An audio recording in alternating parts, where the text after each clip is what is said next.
podcast. I'm Kelsey. I am Cassia.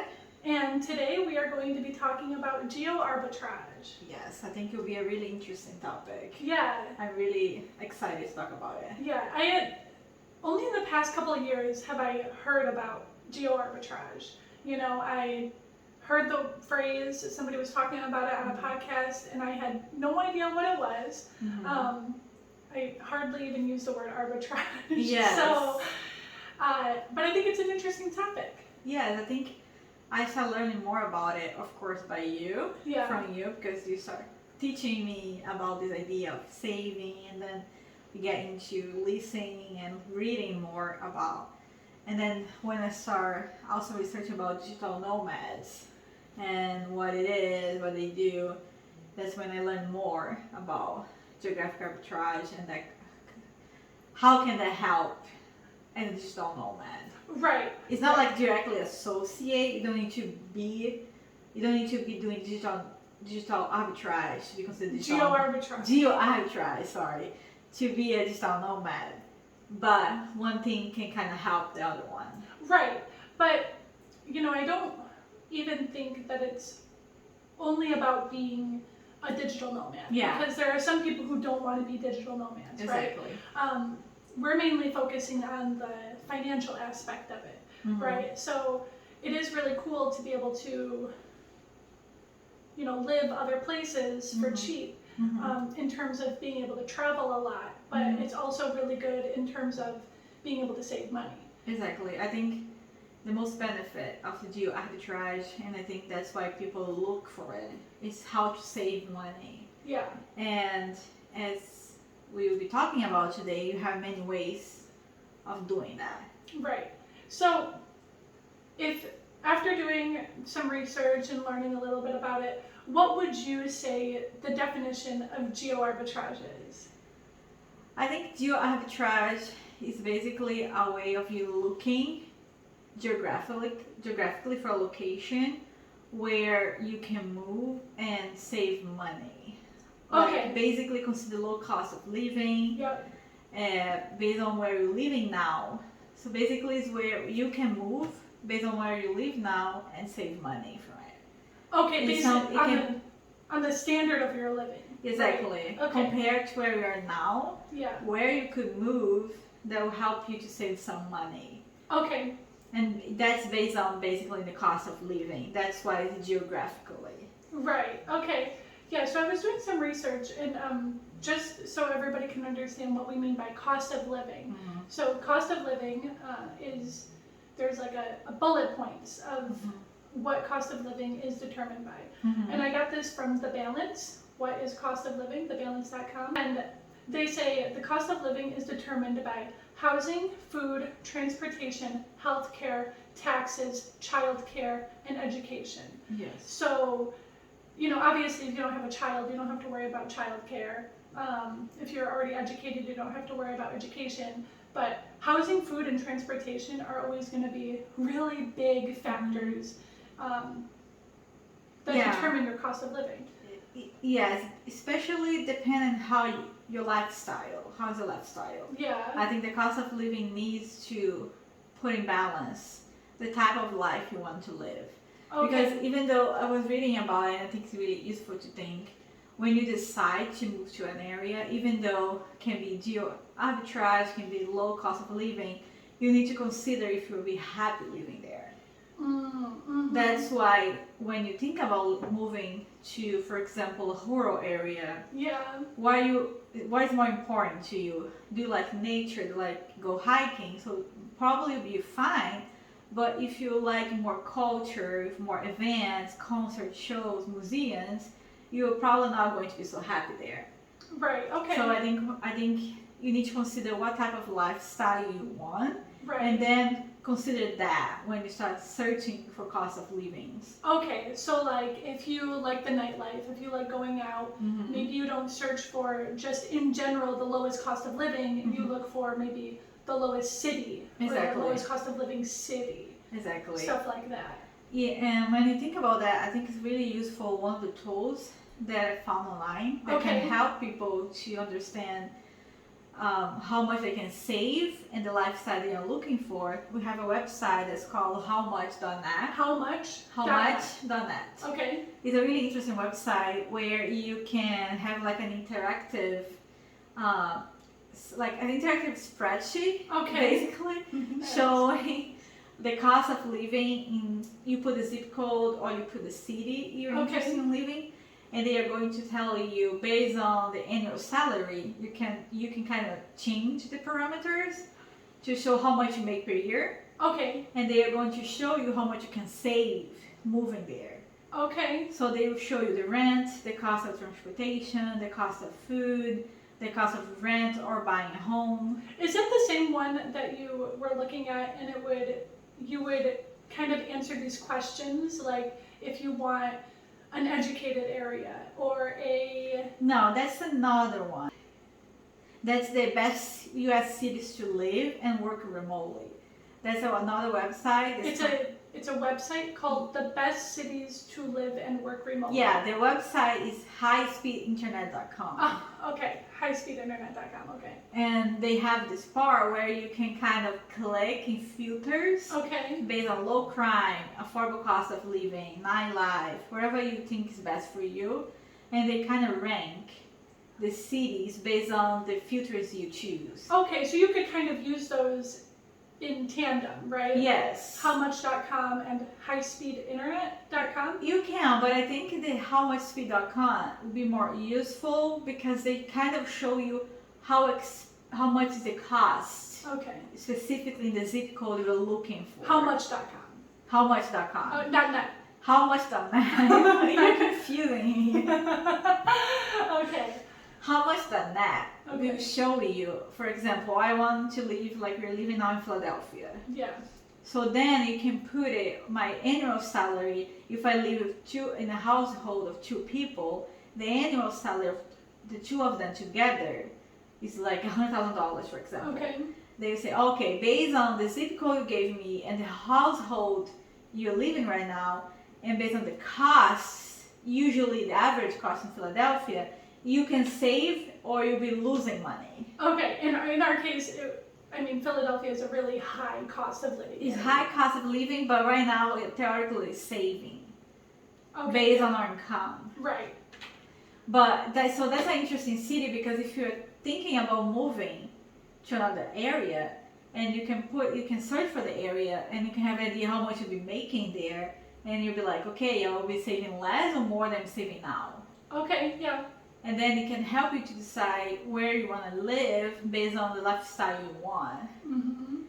Because sometimes you can go on Google and search affordable cities or the cheapest cities to live in the United States, but you need to consider, like, can you be happy living there? Right. So sometimes you're not going to be happy living in Texas or Arkansas because it's not the lifestyle you want. But sometimes you can move to other states that will be low cost than you are right now and be able to save some money. Right. Okay, so we were reading some articles. First, I want to talk about the proper Geo Arbitrage strategy. First your city, then your country, then the world, by Financial Samurai. Financialsamurai.com. Yeah. So how did you feel about this article? I like this article in general. I think it's more realistic. Okay, especially if you're married and have kids. And I think we read and listen a lot about people when they talk about Geo Arbitrage, how they move outside the United States. Yeah, like live in Thailand or Colombia. To a whole new country. And you're like, I cannot do that. Right. I cannot do that right now, so what can I do? And I think he shows some interesting points of how you can be saving money but still living in the United States. Okay. And how can you apply Geo Arbitrage inside the United States? Okay, yeah. So not only just being still in the United States, but also continuing to work where you work. Exactly. Right? Like you don't need to, if you work on site somewhere, you don't work remotely, people can be like, I have no idea how I'm gonna I don't have a job where I can work remotely. Mhm. Like I can't go up and move to India Exactly. because I don't speak the language. Uh-huh. How am I gonna get a job there? Mhm. And plus you're making the rupee, which is like 1/60th of, you know, the dollar. The dollar. So Yes. And I think it's also interesting because even if you are able to move from job, but you cannot leave the country. For example, I'm living in Pennsylvania, but I can move to Michigan, for example, and I can find a job there in the industry I'm working, but I still not able to move internationally. okay, yeah. So it's possible to move inside the country, stay or in cities, and still be able to save. Okay. So I think that's always interesting. So what were like some of his ideas that he gave on how to, you know, utilize geo arbitrage in the United States? I think it was really interesting because he talks a lot about his own example. Yeah. And he, for example, is talking about how he lived in San Francisco, and sometimes he was paying really expensive rent, and then he decided to move just some miles away from the area, Yeah. or just like moving from the city he was living, and he was able to save almost $4,000 A month. a month Okay. just Yeah. for moving a city to another one. He basically say he moved, if I'm not wrong, outside of the downtown area of San Okay. Francisco, and he was able to save $4,000. You're right. Because a lot of people, you know, they move to a big city and they think, oh, in order for me to enjoy it, I need to live in it. Exactly. You know, which isn't always realistic, right? If you're paying double to live in the city, in downtown, and like, even if you don't, unless you go to downtown every day, I mean, you don't do anything other than go downtown, then it might not make sense to live in downtown just to say that you live in downtown. Yeah, I think he make a point that I think is really interesting. He says something about the ego. Okay. Because when you graduate from college, for example, Yeah. all your friends, everyone you know, wants to go live in a fence house. Yeah. They want to be able to afford downtown. They want the nightlife. They want the style of life downtown offers you. But sometimes you cannot afford it. Or you can afford it, but you cannot save. Okay. Yeah, like you're literally working so that you can live where you sleep. But then you spend most of your time at work. And sometimes you even need to work more to be able to afford. Okay, yeah. They're living there. So you live close to work, theoretically living downtown, for you to be able to work more because you need to pay for living there. Right. So that's why he make an interesting point in the article where he says, why would I be paying so much to live in downtown if I can have a commute of 20, 15 minutes to work and live outside of the area and be able to save in $4,000? Exactly. I would do that just to tell people I live in downtown. Because you still can go to get your car or get a public transportation and go to a restaurant in the night or go to a concert. You don't need to be living there. Exactly.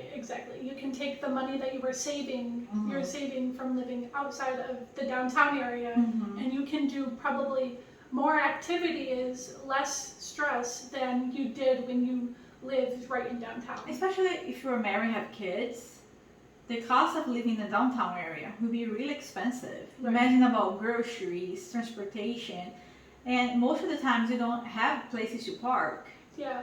Because you need a car, you have kids, you need to drop your kids in school, you need to go on trips, you need to have a car, even though public transportation can be easier. But then you need to think about the cost of parking.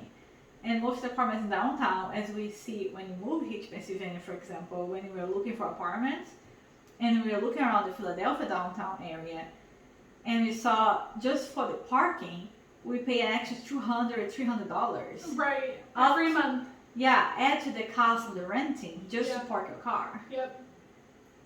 And that's ridiculous. It is kind of ridiculous, especially for people who don't really care about being downtown, right? Exactly. And if you remember, the cost of one studio or one bedroom apartment in downtown Philadelphia was $1,500 to $2,000. Yeah. Just for a studio. And then add that to the cost of parking. Right. Just to be living downtown. That's basically a couple of streets. Exactly. Right? It's kind a of couple insane. square blocks just to say that you live downtown. Yeah. Yeah, I think that's a good point. I mean, a lot of the times when you're on this journey, just in general, you do kind of have to give up your ego, right? Because you can't always be affording everything all at once, right? Like, especially starting out. Like, until you get a little more financially secure, you might have to live a little bit outside of your dream area. Exactly. And think about, if he's saving $4,000, let's consider that. If you start saving $4,000, live 20 minutes away, 30 minutes away from downtown area, this $4,000 can be for savings, or even if you want to have some budget for your nightlife, if that's so important to you, you can have a better budget than living in downtown. You can actually enjoy more the area by living 30 minutes away. Exactly. You're just thinking about options and being able to be more flexible. Right. So yeah, just simply living in a not so densely populated area where the rent is skyrocketed is one example of how you can, use Geo Arbitrage to save money. Exactly. And I think it's interesting because he talks about that. And I like when he suggests small steps. Okay, yep, small steps instead of, well, I mean, like the next step, like, just moving 15 minutes outside of where you work, or 15 minutes outside of where you're from, maybe downtown, a really high expensive area.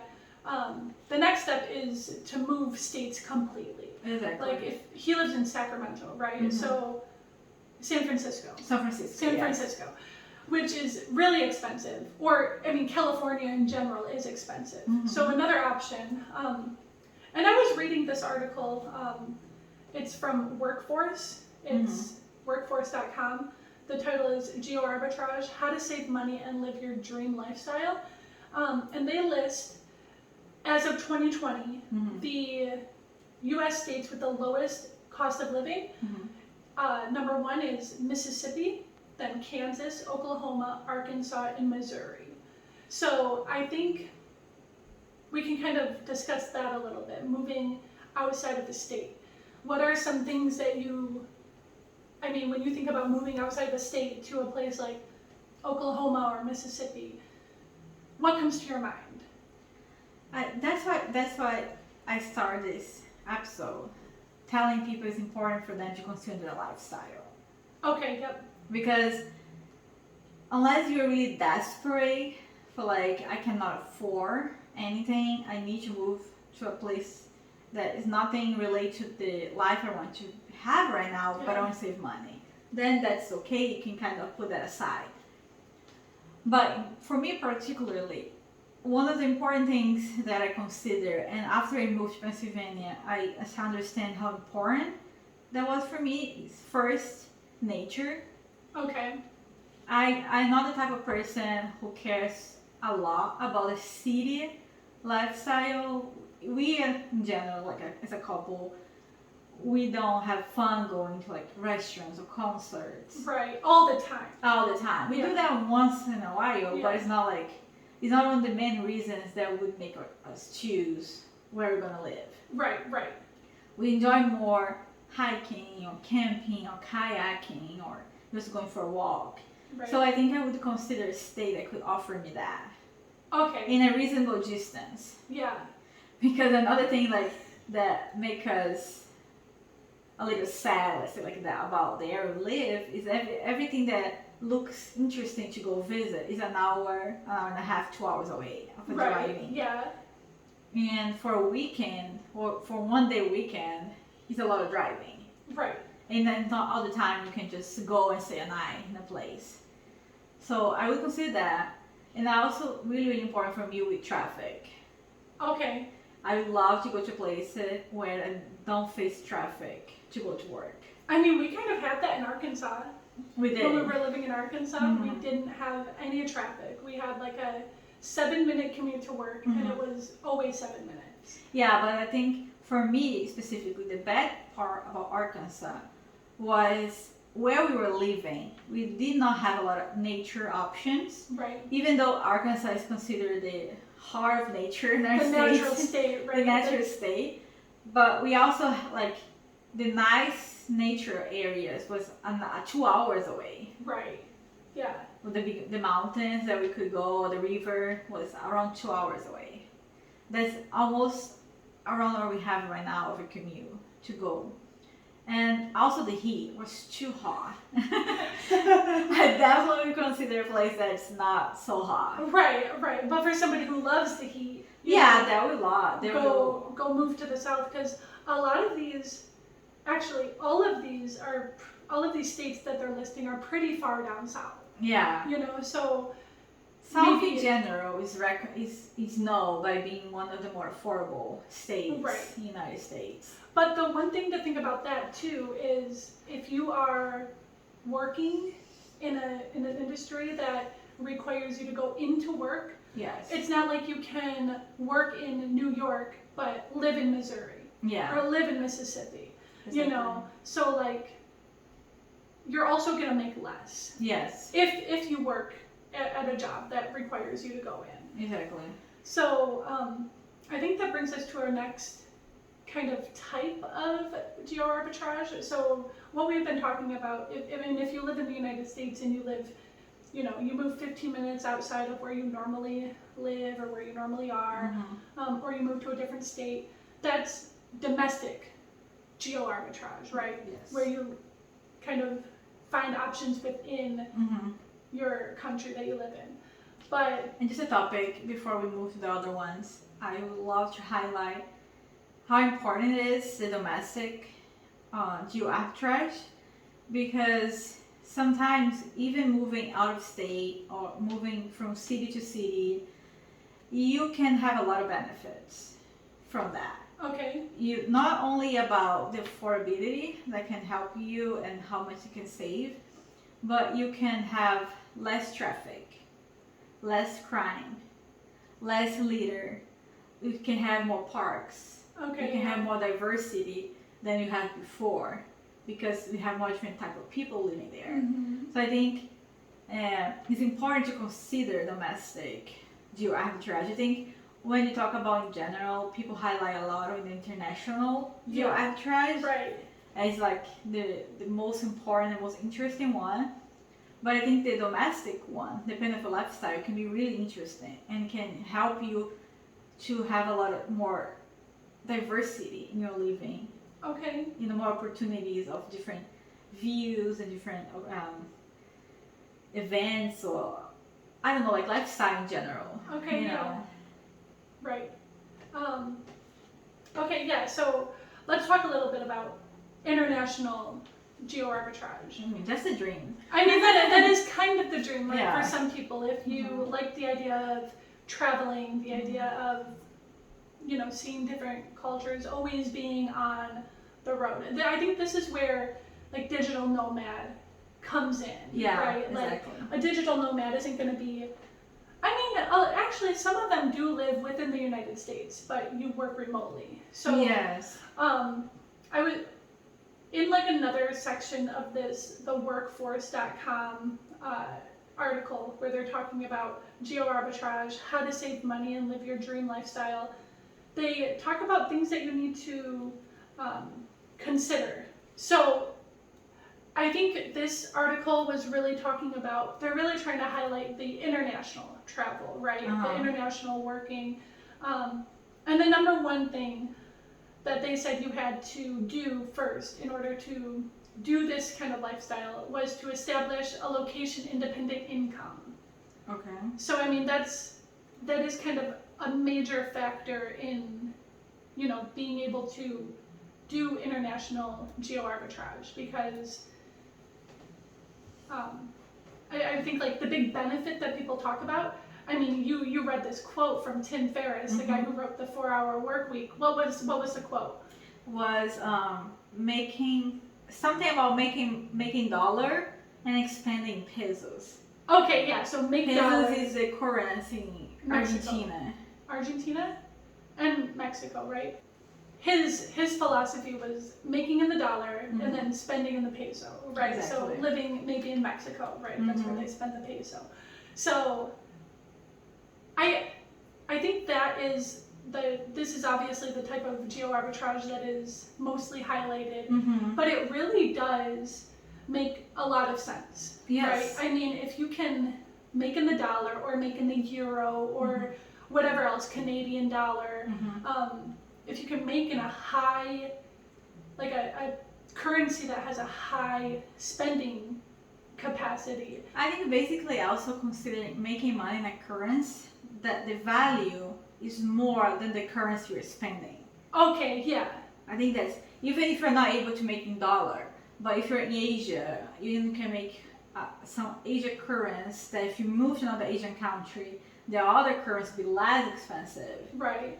Is that just how you can make that internationally? Okay. I think so that's basically like making money in a currency that the cost will be more affordable if you move to another different currency. Which is basically like making the dollar, making the euro, and living anywhere other than where that money is made. Exactly. Right. Exactly. So that just really extends your possibilities. Extends your possibilities. Yeah. It really increases your disposable income. I mean, we used to listen to Johnny FD all the time, who lived in Thailand for so many years, and he spent like, God, I forget what it was. He was living off of a really low amount of money every month, right? Let's say it was $300 a month. And he was living, I mean, relatively speaking, he was even living below like what normal like Americans that go there are living. But I mean, even if you spend $500 a month living in Thailand, but you're making the dollar, you're making $4,000 a month, you could have so much more money to just do whatever you want to, right? Just because the standard of living, the cost of living in these countries is so low. Exactly. I was reading this blog from the nomadicfire.com, and he's a big defender of the international geo arbitrage. He's a defender of it? Yeah, he's a big fan of it. Okay. Compared to the domestic one, because he say basically after he moved out of United States, he's able to save 50% of his income. Wow. Compare when he was living in the United States, and he say like in general, with globalization and advance of technology, make it so accessible for everyone. But the thing is, with that, you need to be working remotely. You need to be working remotely. That's the thing. You can't be like, it doesn't make sense to go to Costa Rica or Brazil or Argentina and make their currency. Yeah. Because then you're in the same exact cycle as you were living in the United States. Exactly. And he say your investment, like your money, can come from rental income. Okay, yep. Retirement income, remote worker, wherever like your money come from, need to come from a strong currency. Yes. Then you need to be spending the money in a cheap country. Right. So that's how he was able to save 50%. Yeah. So even though if you don't have a remote work, you need to be able to have some kind of income. From a strong currency. From a strong currency, exactly. Yeah. Yeah, I mean, And like, for example, he makes an example. In 2019, he said his monthly spending in Austria, Colombia, Cyprus, and Bulgaria was 70% less than when the time he lived in the United States. Where did he live in the United States? He didn't say. Okay. I don't know exactly what state. Yeah. But he was able, just 2019, he moved to 3 different countries. Yeah. And he was able to save 70% of his income. Okay. Wow. That's a lot of saving. That is a lot of saving. Yes. I mean, that just again drives home the benefit of making a strong currency and spending in a lower currency. And I think it's interesting because he make it really clear that low cost of living doesn't mean to be relate to low standard of living.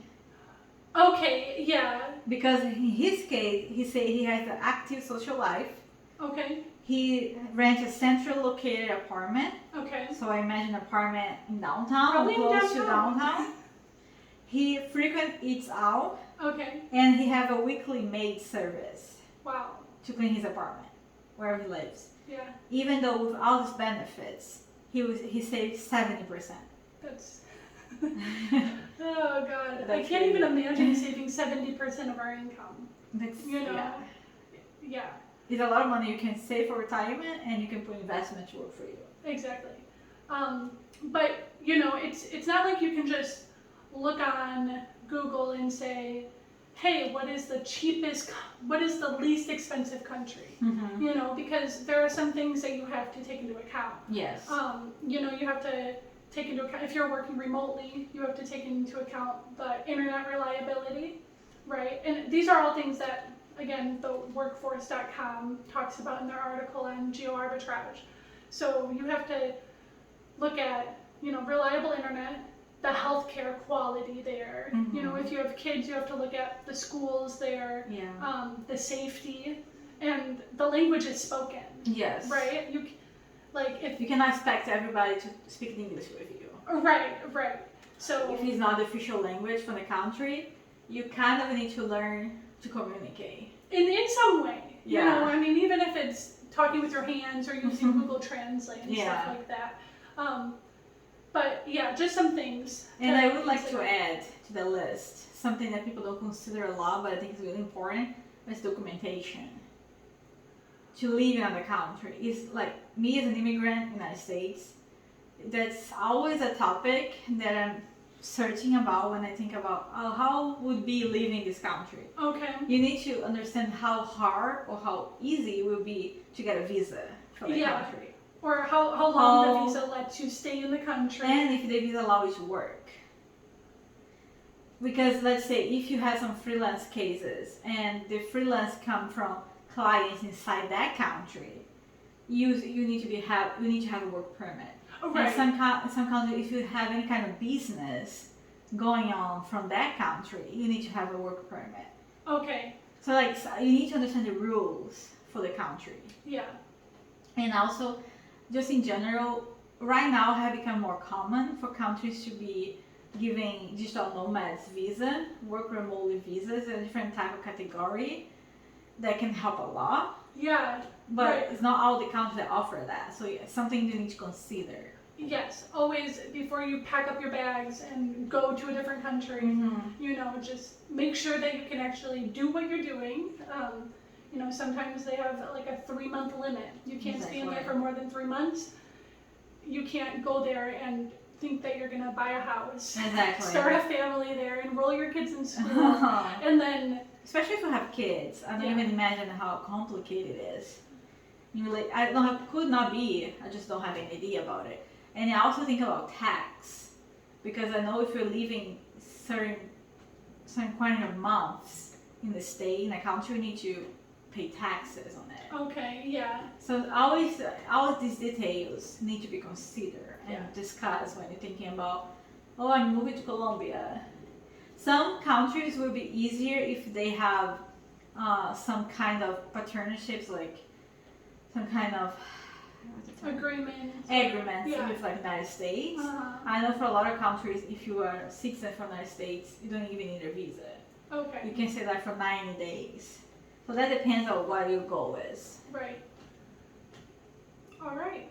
So that was, that's what interesting. And when I was researching more, I bring for some statistic that kind of break the stereotype a little bit about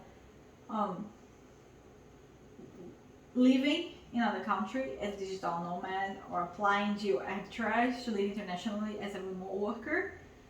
And one of the first statistics that I think is really interesting, and I want to hear your opinion about it, is when they say that 27% of the digital nomads identify themselves as millennials or Gen Z.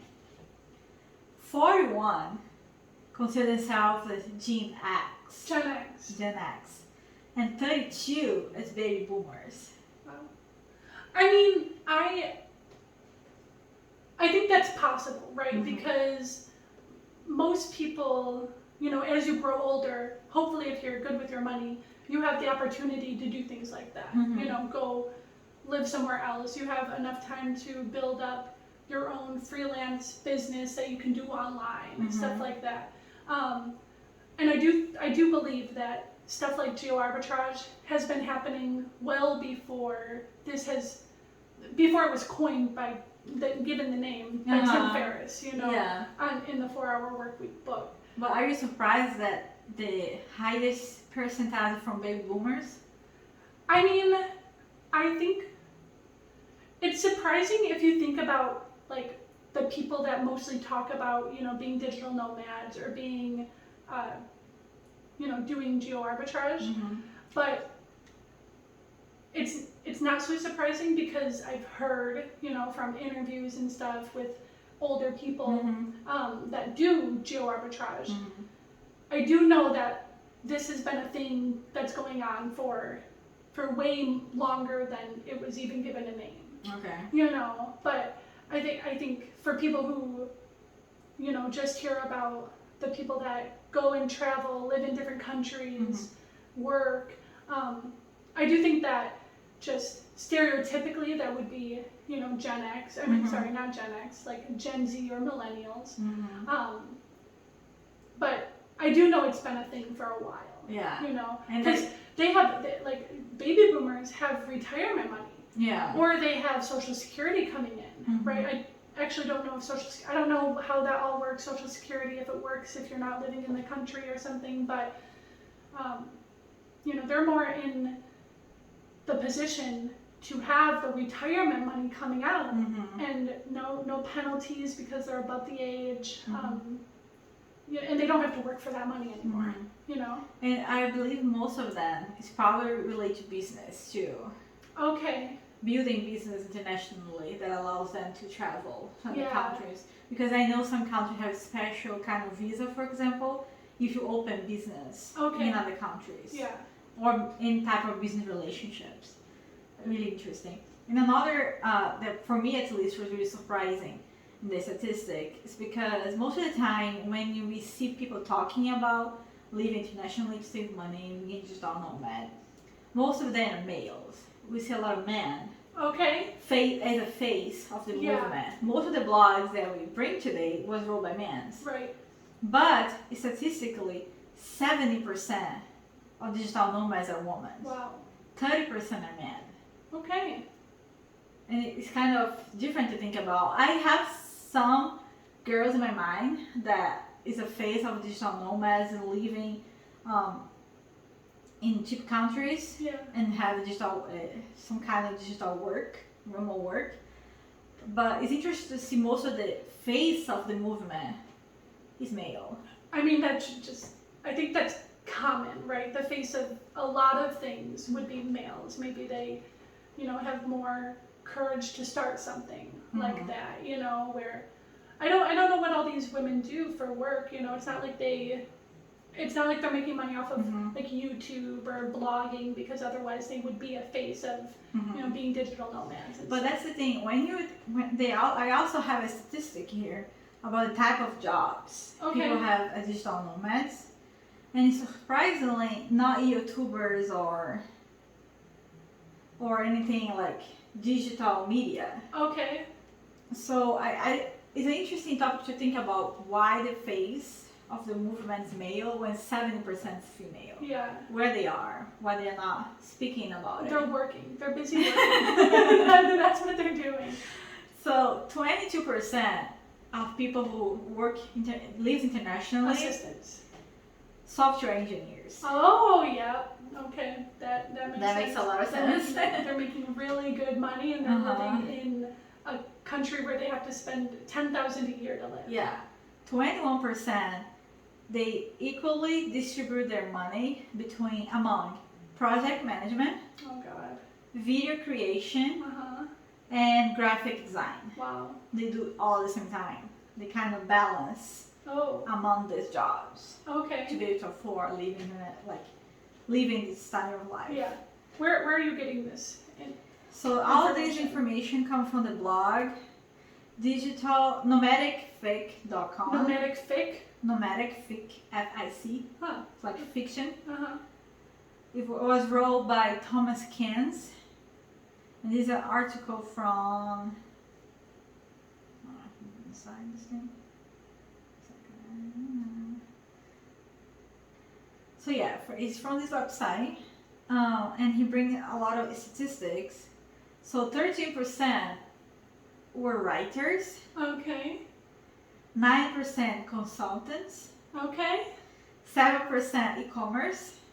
Okay. And 28% reports other fields. Okay. They didn't say specifically what field they come from. Huh. So if you think about that, of course software engineering first, because a computer that is a type of job that allows people to work remotely, right? But we kind of have some kind of diversity here. Right? Right. So there's options. Yeah, there is option. And if you compare this statistic with the other one that he brings, was say that 35% declare to be employed by a company. Okay. And live internationally.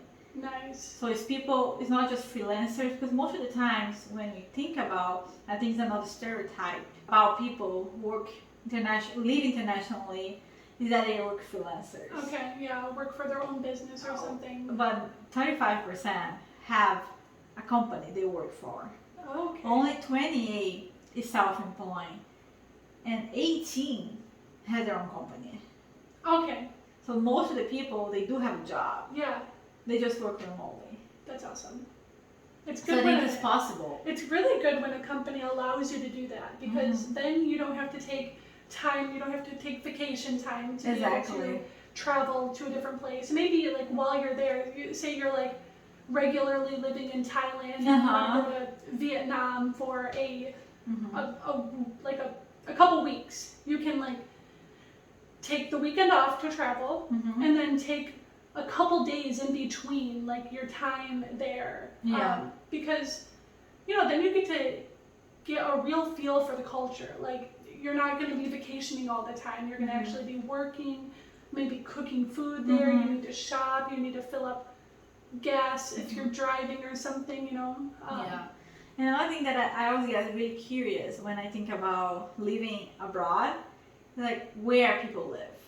Do they rent an apartment? Because if they just live a month or 2 months in the country, where they live. Exactly. So he also showed this statistic, and I really think it's interesting, and it can make you think, like, oh my God, how affordable it is. Because for them, 51% of these people live in hotels. Okay. How much is usually expensive it is to stay in hotels. Yeah. And these people are able to afford living in hotels and still save money. Yeah. It's probably as much as like rent in a, maybe even less than your rent that you're paying here in the United States. But what really surprised me was that 41% lives with friends and family. Wow, okay. Nice. That's the benefit of knowing people from around the world. Yes. Right. But how much of us, I never thought like people who, for example, live in the United States and go to another country like Bali, Indonesia, or have families or friends. But it's a big statistics, 41%. Yeah, people who are financially savvy would probably do something like that. But I think I'm just surprised that they have friends and family in all these other countries. Right. Because 41% is a big statistic. Yeah, it is. 36% rely on Airbnb or similar services. I think this is the most that I was expecting to be like the biggest one. Is in third. Okay. Airbnb, or 21% live in their own vehicle. I imagine people have a van. And they're living in the van. Yeah, on any type of mobile homes. And the lowest is hostels, 16%. Okay. Wow. Some diversity, some ideas for people who's thinking about living in another country, how they can do it. Exactly. That's mostly what people do. And to finish, I have a list of the most countries people go. Okay, what are they? So in first place, we have Bali, Indonesia. Okay. I think it's important to say this statistic was from 2018. Okay. 2018, Indonesia was a big boom in the digital nomad community. Second place is London, United Kingdom. Oh. Most of digital nomads will live there. Okay, digital nomads, but not people who are trying to be financially savvy, because if you were trying to be financially savvy, you probably wouldn't live in Europe unless you're making, I mean, What you're making, right? What's more powerful? What's more powerful than the euro or like the US dollar? Like, yeah. That's for people who just want to work remotely. It's not really. Or they are already making euro. They live in Europe. They are from Europe. They are making euro, and they can afford London. Right, but that's it's not yeah. actually trying to utilize Geo Arbitrage. Exactly. Right? And third is Chiang Mai, Thailand. Chiang Mai, yeah. Chiang Mai, Thailand. Lisbon, Portugal. Portugal, yep. Barcelona, Spain. Okay. Bangkok, Thailand. Thailand again, okay. Some people that make euro come to Los Angeles or New York, United States. Oh. If you're making euro, you're making much more than the dollar, the cost of the dollar. And these two big cities considered the global cities. Okay. So that's why one of the big places for digital nomads.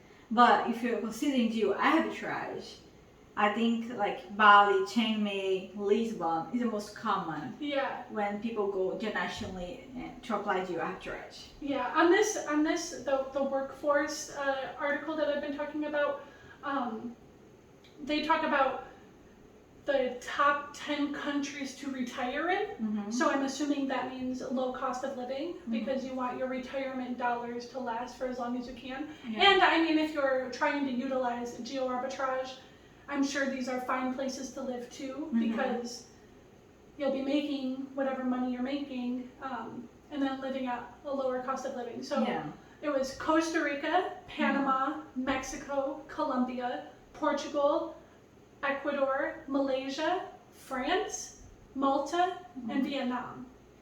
Oh, I'm surprised that France is in the list. I'm surprised France is on there, and I'm surprised that Thailand isn't on there. But I guess this was talking about like the best places to retire. Maybe they weren't talking about the best places for Geo Arbitrage, because we know that a lot of people who work remotely, like Chiang Mai, Thailand, has a huge digital nomad community. People work remotely, and it's also really inexpensive to live there, especially for people making powerful, strong currencies. Yeah, I think it's also a different idea when you think about retiring, where you're looking for the lifestyle, than when you're younger and trying to be a digital nomad. Right. Because digital nomads most of the times need to have some kind of community and also some kind of like events, like lifestyle. Like when you're retiring, you're more like slowing down. You know what I'm saying? Right. And I think that can that's why Paris can be in the list of retirement. Okay. And not in a digital nomad. If you're thinking about Geo Arbitrage. Yeah. But I think that was an interesting episode. I think we covered some main topics. Yeah, I think so. There was the domestic Geo Arbitrage, where you're basically just moving to a lower cost of living area, maybe like 15 minutes outside of the city center, or you completely move into a different state, that has a lower cost of living. But I really think that the home run for Geo Arbitrage is to work remotely, make a currency that is really high, the euro or the dollar, and then live in a country where it is a fraction, like literally a fraction, not just like a couple percentage points here and there, but it is like 1/3 of the living cost. Exactly. Yeah, that's the dream. Yeah, that's the dream. All right.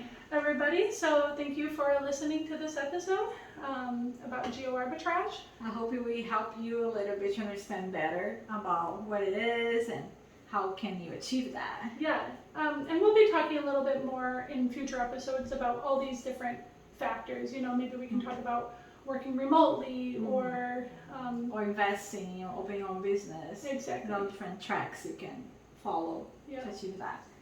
All right, so if you like this episode, give us a like, subscribe, tell a friend, and we'll see you next time. All right, bye. Bye.